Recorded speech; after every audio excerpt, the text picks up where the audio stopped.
প্রচারিত হলো এই ধর্ম যার যার বড় মা সবার, এটা কবে থেকে? এটা আমাদের যখন আমরা মন্দির তৈরি করেছি বা যখন পুজো ধরেছি তখন থেকেই আমাদের এটা হচ্ছে আমার এক দাদা, ওনার নাম সন্তু চক্রবর্তী। উনি একটুখানি এইসব ভাষা বাউল এসব নিয়ে থাকে। আচ্ছা, ও আমাকে বললো, তুই যখন দায়িত্ব পেয়েছিস ভাইয়া, তুই একটা কাজ কর, তোদের মন্দিরে এমন একটা সিস্টেম কর যেখানে সব ধর্মের লোকেরা আসতে পারবে।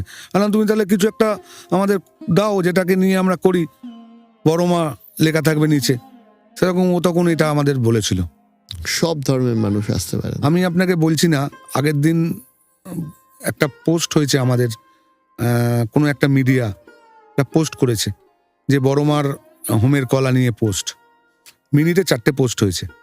তার এগেনস্টে কিছু নৈহাটির মানুষ যে এত